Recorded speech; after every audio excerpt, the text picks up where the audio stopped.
attempt to regain my sanity. Of course, stressors don't just occur at work. At home, I was dealing with a new yet troubled marriage. I had difficulty sleeping and I was anxious. My attempts to control my food and my weight resulted in binging and overeating. I felt really trapped and really hopeless. Now, I never intended to teach yoga, I just wanted help with my life.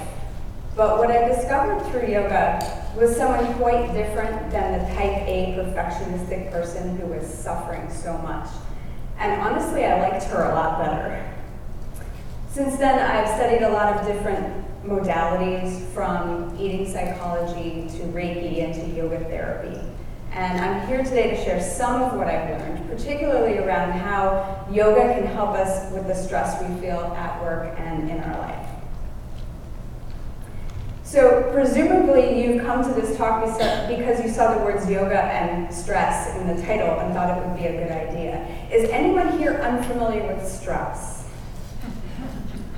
Okay, good. I don't have to spend time on that. What is yoga? When you hear the word yoga, what do you think? Shout it out. Downward dog. Downward dog. What's that? What else? Connection. Connection. Okay. Anything else? Relaxation. Relaxation. Taking inventory. Say. Taking inventory. Taking inventory. Okay. State of mind. State of mind. Okay, good. And this word meditation, you're also familiar with that as well. What does that bring to mind for you, meditation? Calmness. Calmness. What else? What does meditating look like? Breathing. Breathing. What else? Attention. Attention. Oh, it's like you're a plant. Good. So when I first started exploring yoga in the 90s, I thought I'd get the body on the left. Skinny and flexible. And maybe a few inches taller. Sadly, that didn't happen. I also started to see the strength that was required for some of the postures and started to see the pretzel-like movements that people could do. And this was back in the days before Instagram existed, okay? And around the same time, I started to explore meditation as a way to deal with anxiety and stress. I even joined a local Buddhist group in the hope that they could somehow make me feel calmer. And both of these practices, yoga and meditation, are much more mainstream today, but two misconceptions remain. And the first is that yoga is a physical exercise, right? It's those first two pictures. We do a physical movement or work with our body, whether that's at a gym or a studio or at home. And you may or may not think yourself capable of doing some of that.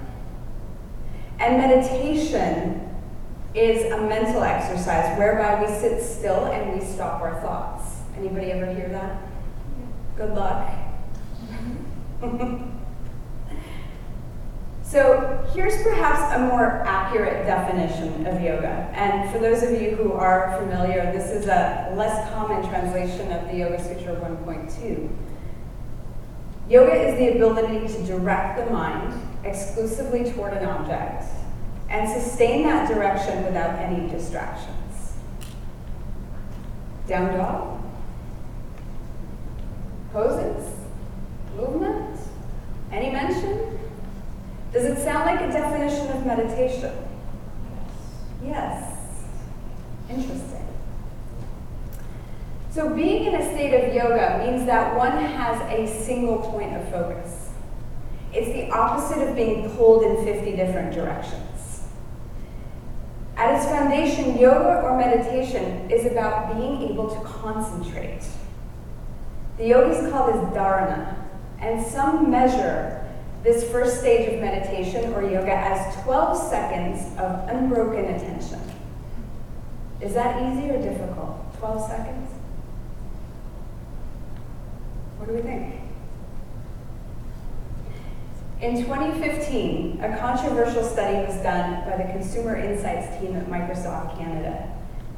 And they discovered that the attention span has decreased from 12 seconds down to 8 seconds. They compared this to the 9-second attention span of a goldfish.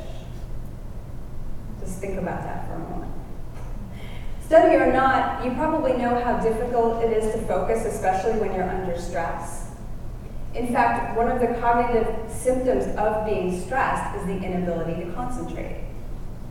What's more, your memory fails, your judgment is impaired, and you're much more likely to see the negative.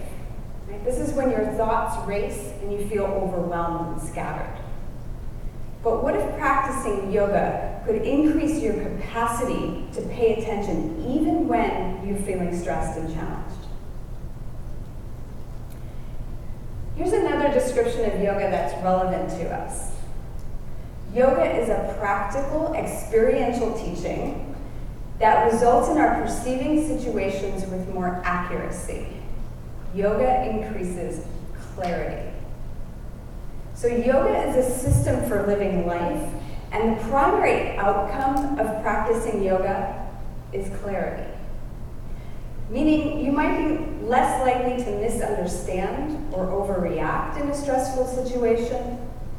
You see the options available to you, you assess them, and you choose the best course of action. You recognize that which is in your control and you accept what's not. Yoga is often referred to as a darshana. This means a teaching that allows one to see reality. So the practice of yoga can help clear away all the baggage we typically bring to a situation, allowing us to see what we couldn't see before. And that's really one of the goals of yoga and meditation. So how often is stress caused by an inaccurate perception or an incomplete understanding of what's happening at work or at home? So let's say you're in a busy commute, you're stuck in traffic, the light's green, and no one is moving. What's going on? Right? You might get frustrated. But when you get a little closer, you notice that someone who needed some extra time to cross the street was crossing the street. This actually happened to me. Let's say that your boss sends you a calendar invite for a meeting. It's just called chat. Your project's been going poorly. You know there are budget cuts happening. So you work harder, you worry, maybe you'll get fired. And when you meet with her, you just find out that there's a change in business strategy. Anybody relate to that? Let's say your child's teacher wants a conference with you. Is your child gifted or are they a troublemaker? And this is my favorite one. My partner's been texting a lot lately and is very distracted. Where does your mind go? Recall that one of the cognitive impairments of stress is seeing only the negative. Yet much of our stress is caused by our perceptions. This creates a negative feedback loop. We frequently relive what's past, and we anticipate and we imagine what's going to happen in the future. Now, in the context of yoga and meditation, you've probably heard about being present, being here now. But our ability to do that, our capacity to do that, depends on our ability to focus. So let me switch gears for a moment and just talk a bit about this word resilience. What does this mean? The American Psychological Association defines resilience as the process of adapting well in the face of adversity, trauma, tragedy, and other significant sources of stress. Family, relationship, health problems, right? Workplace and other financial stressors. It means bouncing back from difficult situations. Yoga helps to build our stress resilience by increasing our ability to focus on what matters, keeping us clear on what's actually happening versus what we're imagining might happen, and thereby increasing the accuracy of our perceptions. A high-functioning, stress-resilient person responds from an alert and calm place, alert and calm, which is two sides of the nervous system in fluid balance, which we'll talk a little bit more about later. But I've been saying that yoga is an experiential teaching, and here I am talking to you. So we're going to do some yoga today. But first I'd like you to just pause for a moment. If it's comfortable for you, close your eyes and just call up a stressor. Just call to mind something that you feel stressed about. And whatever comes up first is fine. Just notice as I ask you to call it to mind, what do you think about it? How do you describe it when it comes to your mind? And also, how do you feel emotionally? The primary emotions being anger, disgust, fear, anxiousness, sadness, or grief. And maybe there's some happiness and joy tinged in there because sometimes stressors have positive and negative qualities. But just notice. And then where in your physical body do you feel this stressor? For some of us, it's in the belly. Other times it's in the neck and the shoulders. Where can you find it in your body? And then when you find it in your body, how does it feel? Does it have a temperature? Is it sharp or constricting? Whatever words come to mind to describe the sensation.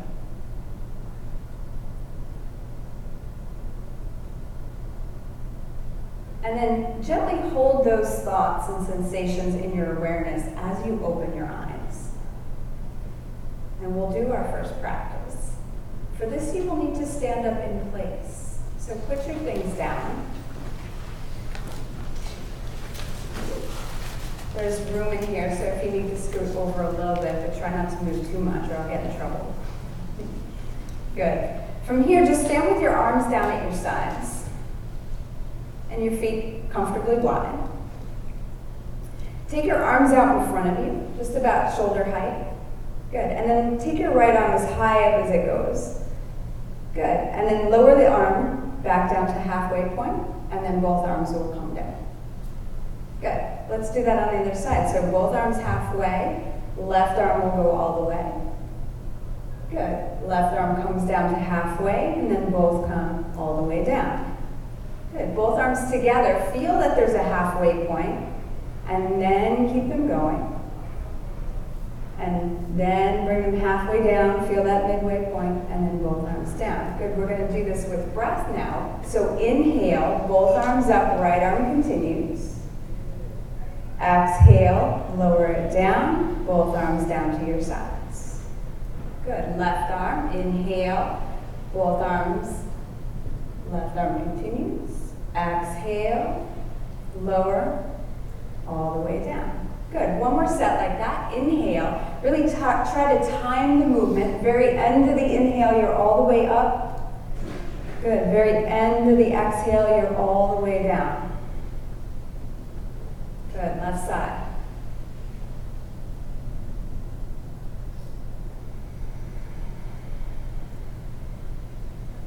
Good, both arms together.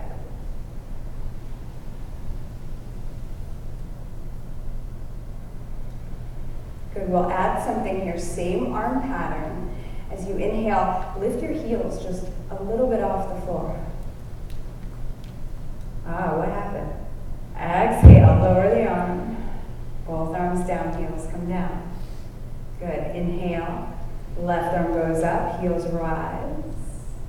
As you exhale, arm comes down, keep those heels up until the hands come down to your sides. Good, both arms together, inhale. And exhale, when the arms are down, the heels are down. Good, one more time. Inhale, nice and slow. Heels don't have to lift high, just a little bit. Remember, we're on one arm. Yep, everybody did that, right? I stopped. What happened? 12 seconds, right? Inhale, left arm. Heels up. Good, exhale. Heels down. Both arms together, inhale.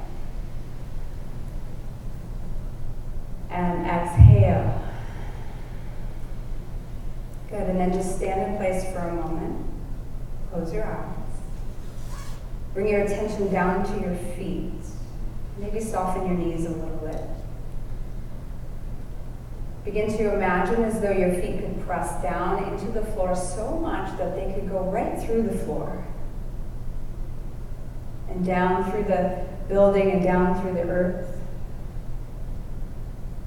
And at the same time, imagine as though the top of your head can lengthen up all the way toward the ceiling.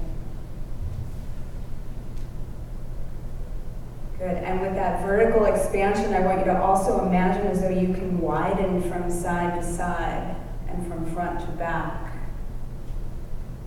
Feel yourself as solid, as grounded, and as stable as you possibly can. We'll take a couple more breaths here. So just inhale and expand yourself outward in all directions.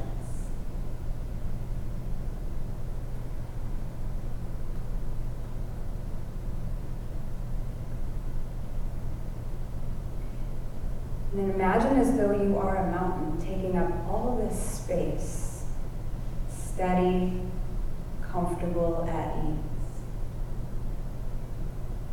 Once again, feeling the floor, feeling your body.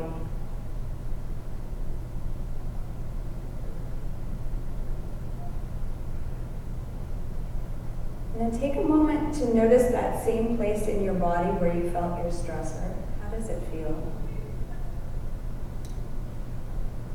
Notice your mind and your feelings. You may or may not notice a difference right away, but just check it.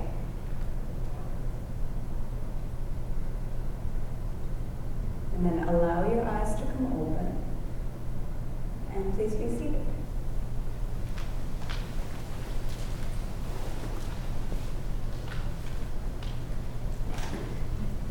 So you might discover that it's difficult to keep your mind-body system connected to your stressor and to do this moving mountain practice correctly, yes. In this way, you gain some possibly much needed distance from your stressor, which could let you see it more objectively. Coordinating, alternating body movements and breath takes some attention and focus, yes? As we all saw when I stopped doing it, right? The cross-body movements also help to strengthen right and left brain communication, which counteracts some of those cognitive dysfunctions created by stress. And lastly, I asked you to feel yourself like a mountain, right? Large, expansive, solid, stable. So rather than just avoiding your stressor and putting it aside, you're also deliberately connecting your system to something that has qualities that might be useful in rising to your challenge. The yogis believe that we're not just mind and body. They believe that we exist in 5 different layers called koshas. The closest to us is our physical body. It's where we feel the sensation. And furthest out is where we are connected to everything else. It's where we have the potential to experience love, joy, and bliss.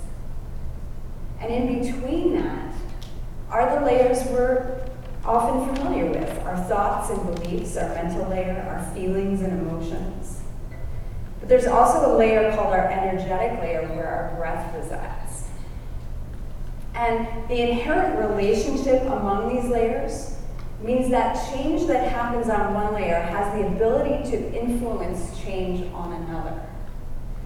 Now, you might have noticed this in a negative sense, right? If you have a worrisome thought, you might feel neck and shoulder tension.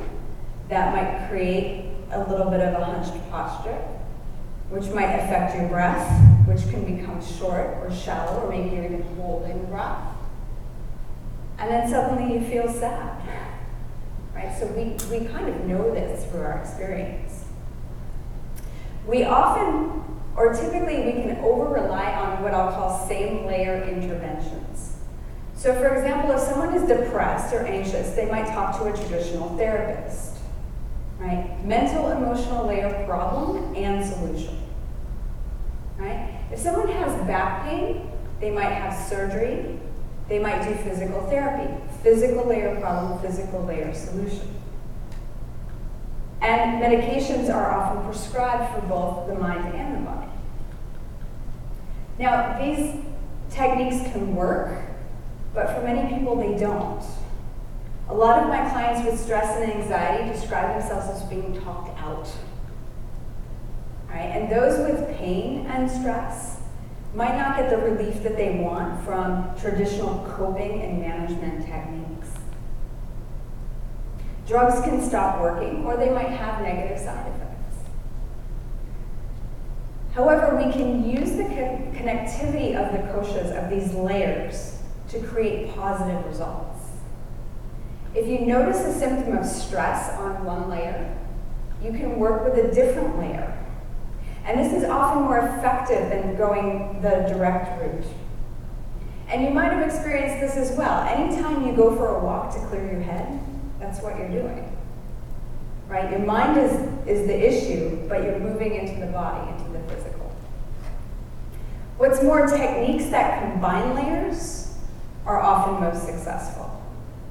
So in the moving mountain practice that we just did, you coordinated your body with your breath. You needed some mental focus to do that, right? So that's a 3-layer practice. That's what's called really good multitasking, in my opinion, right? Breathing techniques rooted in yoga traditions have become more prevalent in recent years, partly because they indirectly induce a relaxation response by working with the energetic layer, which can be overlooked, right? It's not one that we think about as a separate thing. Now, there's countless yoga postures and movements, and there's just as many ways to breathe. So what if you could stop trying to deal with stress through the mind, or through the emotions, or even through the body, right? Sometimes people are runners, right? And that's a really good stress outlet until you hurt your knee or something, and then you can't run. Then what? Right? So it's helpful to have this variety. So what if you can take an easier, more roundabout path? We're going to practice another thing here, another practice. So just like before, I'd like you to call to mind your stressor, the same stressor if you can. And if you can close your eyes and just really connect with it again on all these levels, right? How do you think about it? Your emotions around it.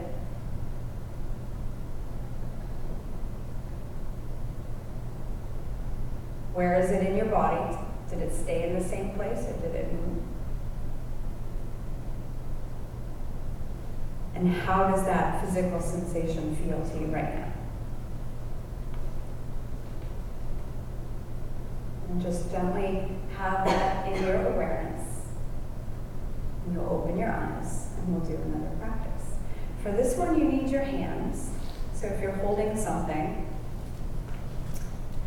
you might want to set it down. I'm going to hold my hands up so that you can see me. Do not do this. Hold your hands in your lap with your palms facing up. It will be so much more comfortable for you. All right? So the first thing you're going to do is just to bring your thumbs to the base of your index fingers. It kind of looks like this. All right?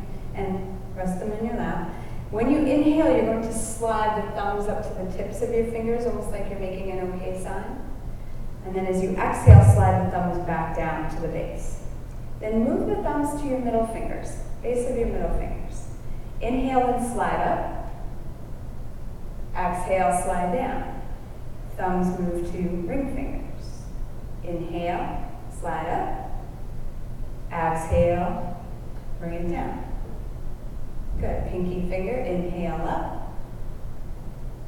Exhale, down. Do your little finger again. Inhale, up. Exhale, down. Move back to your ring finger. Inhale up. Exhale down. Middle finger, inhale up. Exhale down. Index finger, inhale up. Exhale down. That's one round.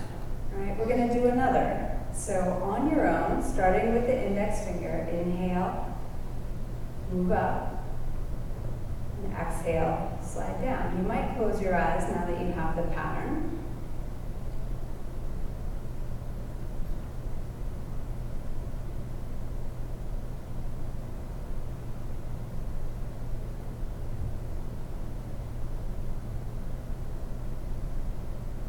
Remember to do the little finger twice.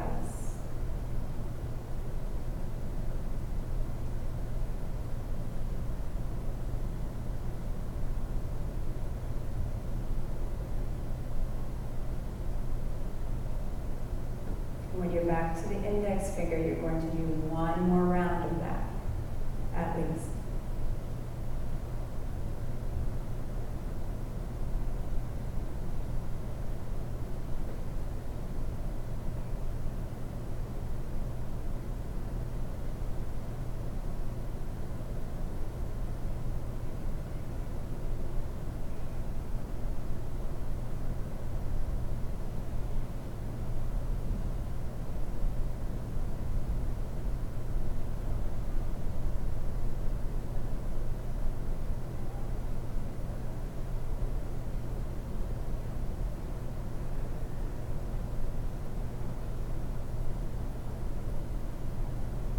There's no rush. The next time you are at the index finger, just release and relax all the fingers. Keep your eyes closed.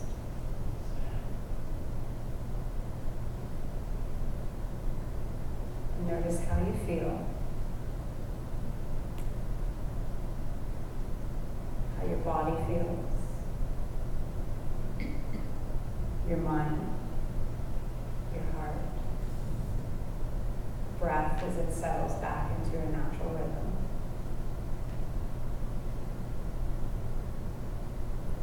You may or may not notice a difference. Just check it.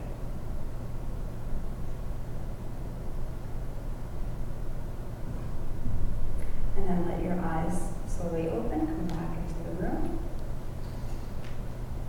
So we just talked about the different layers of our being according to the yogis. What layers do you think this finger breathing Nasya practice was working at?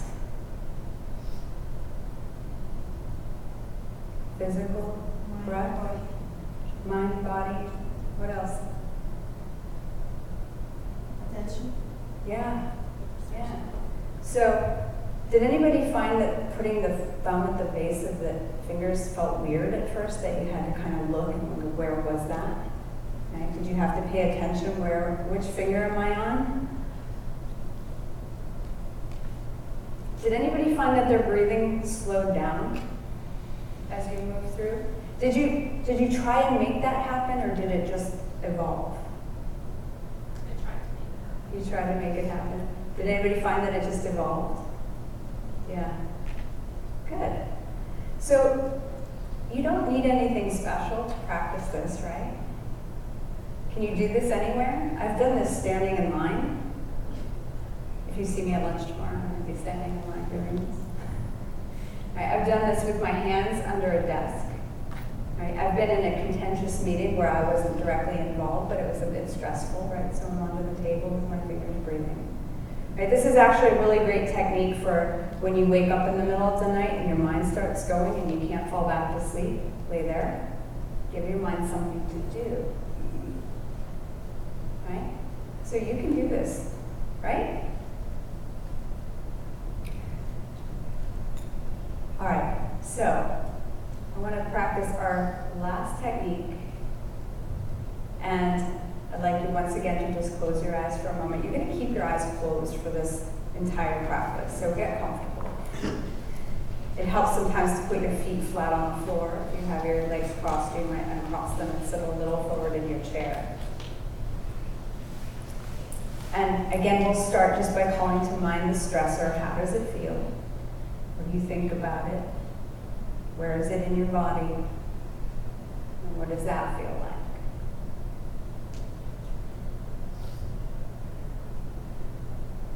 And just hold that in your awareness. We're going to do a breathing practice called Samavritti. Don't worry about that.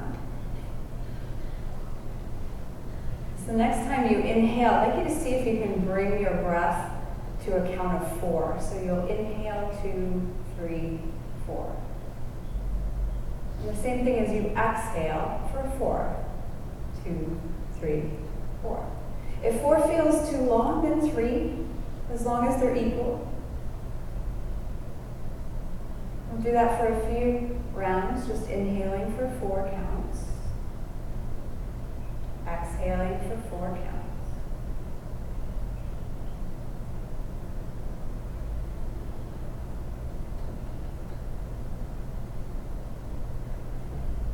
And then the next time you exhale, just hold the breath out for the same count of 4. So inhale, 2, 3, 4.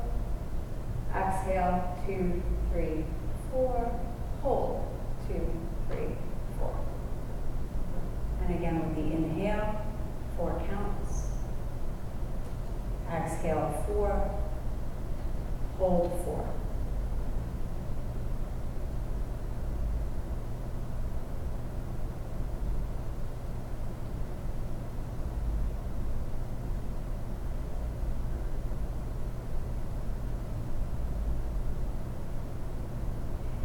And then the next time you inhale, 2, 3, 4, hold the breath in for a count of 4. Exhale for the 4, and hold the breath out for a count of 4.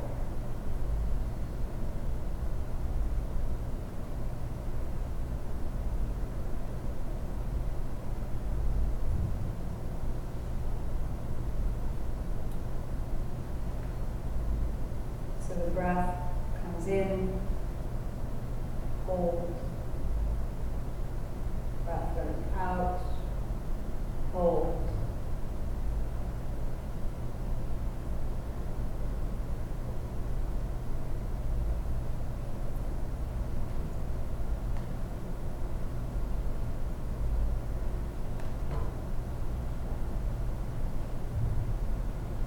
And notice if your mind gets distracted, if you've lost track of your count, just start again.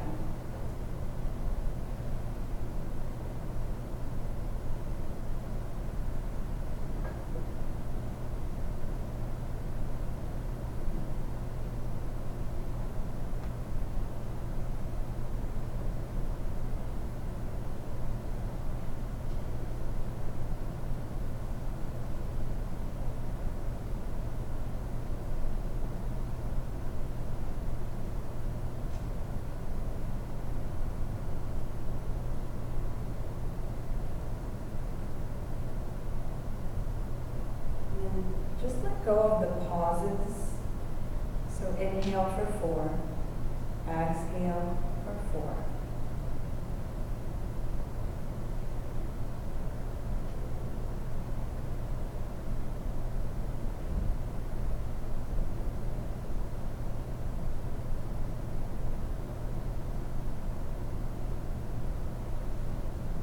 And then let go of all the counting, just let the breath settle back into a natural place. I'm not trying to change it or make it do anything.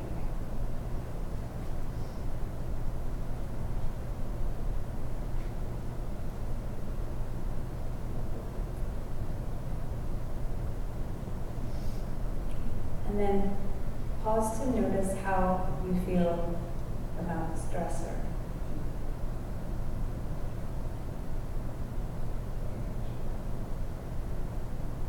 And just look around inside and notice if anything has changed or feels different.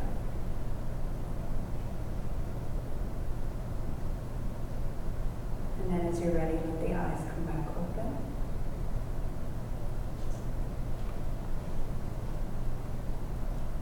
Good. So, the equal breathing technique, some of it said to balance the nervous system. The inhale is typically associated with the sympathetic side. This is the one that gets a bad rap, right, because of fight, flight, and freeze. But we need this. We need the sympathetic side of the nervous system to be active and alert and awake and to get things done. It's not all bad. The problem is that chronic stress can lock us into sympathetic activation. making it difficult to relax and to shift back into parasympathetic. And remember, resilience is about being adaptable. It's being able to move back and forth. Right? Consequently, when you are locked in sympathetic activation, you might notice that your inhales feel easier and bigger. So when somebody says take a deep breath when you're stressed, it might be counterproductive because you can take a deep breath in, but you can't take that deep breath out, which is what you really need. Now, we're not looking to feel tired either, like a long exhale might create. We're looking for that alert and calm state from which we can interact and respond. The counting pattern gives the mind, again, something to focus on. So hopefully that balance builds gradually, right, without a lot of effort. Practices like these build stress resilience, but over time. Sorry, there's no magic pill.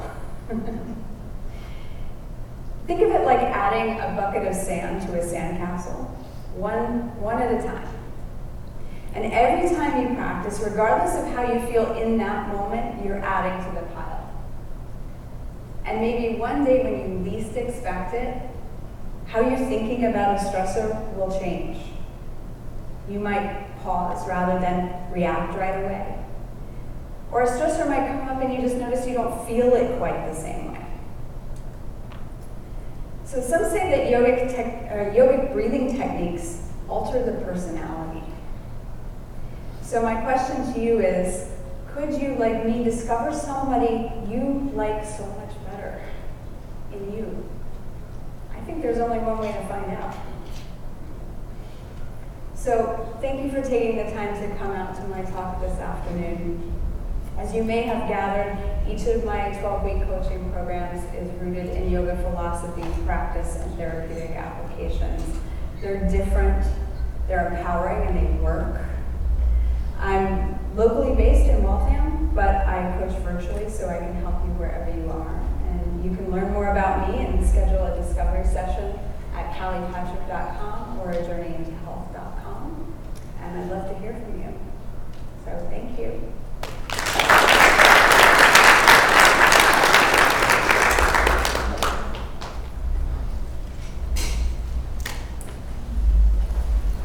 I'm not sure if we have, do we have time for questions? Yeah. Okay, my clock is stuck on 10. We do have 5 minutes for I have questions. no idea. That was pretty good without knowing. Yes. I just wanted to make a comment. I had a headache when I walked in, and I don't feel it anymore. Yay! Yeah. That's fabulous. Like literally. Breathing will do that. Breathing will do that. So it's not the first time I heard it. I'm so glad you feel better. Great. Any other comments or questions? Yeah, definitely comments about how you felt while doing the practices. Always welcome. Yes? I feel like I had a tougher time on exercise number 3 than any of the other ones. I feel Yeah. like the finger one was very helpful. I did have a question for you. 'Cause Sure. I don't mean to make an assumption about people in the room, but I feel like we all probably came here because we felt like we were open to the idea of yoga and stress relief. Like how do you help people who aren't as open become more open to the idea? Because I feel like that's a bigger obstacle that I see at work is Yes. getting other people to be open to the idea. Yes, so first I do want to address your comments about the last exercise being most difficult, and it was intended to be that way, and it actually ties into your second question about how to help people be more open to this kind of thing at work. I started you with a big body movement practice that coordinated your breath, right? And it was kind of fun, right? You lost track of where you were and everything. That starts to focus your attention, right? Then we moved into something a little less big, right? And then we moved into something much more subtle. So yes, it will be harder, right? And so I think when you're trying to bring this kind of work to other professionals and people, this is what I do, right? So you have to be practical and you have to give an experience that meets the person where they are, right? So if they're not into yoga, saying, hey, we're gonna do down dog, and we're gonna do this like fancy alternate nostril breathing stuff. Like people are gonna say, wait, I don't know, forget that, right? You have to do, if they enjoy a sport, right? If they have a hobby, like you can draw on that, right? We did a practice that was based on a mountain, right? So sometimes when I give people meditations, right, when I do a custom meditation for them, I will ask them, well, what do you like to do? And sometimes it's, I like being on the water, or I like this or that. And so you draw from that, right, in terms of how do you bring them into a meditation that's around that concept that they already know and they like and they gravitate to, right? Other people are more physical, and I think that's why the physical practice has become so popular, right? Because we like doing activities with our body and we're so sedentary, right? So often the asana, the physical practice, is kind of that doorway to get people into that mode. But sometimes a simple breathing technique that helps them sleep better could be like, wow, I had no idea that this could work and that this was even yoga, right? So meeting people where they are is the simplest answer I can give you, and it depends on the person and the work culture as well. Yeah, I think there's one. Yeah, so I think I can speak that up, but so I'm doing a degree in counseling, and you mentioned like traditional therapy and like how it just kind of focuses on like one layer of the person. You kind of addressed it just now, but I'm just wondering if like in a counseling setting or something like that, what ways could you branch out of just that one layer while still being true to like therapeutic relationship? Yeah, did everybody hear that? Okay. So first I do want to say, I did specifically say traditional therapy, because there are more and more therapists now that are starting to incorporate like somatics and physical and breath work into their practices, so you can probably find people who do that as well.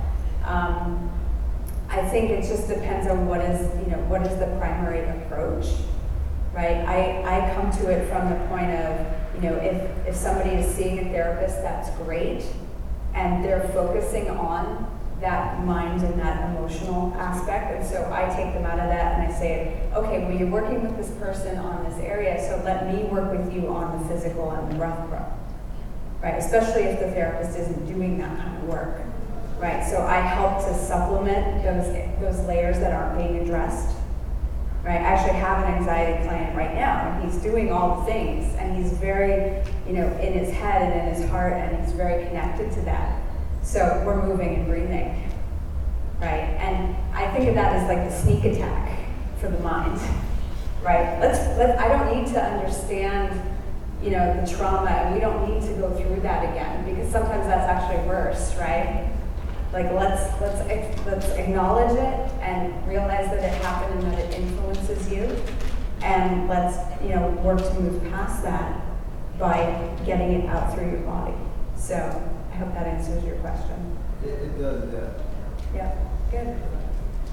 So one other thing I do want to say, since I think we're out of time, is that because yoga, traditional physical yoga today at noon works so well, I'm going to be teaching another class. So 8 o'clock tomorrow morning on the lawn. If you want to get and move your body and breathe and do more of these things in the morning. So great. Any other? Yeah. They have mats. They do. They have about 40 or 50 mats. So bring your friends. I teach beginners a lot. If you're local, I do a beginner series in Watertown. So you don't have to be all yogi to come.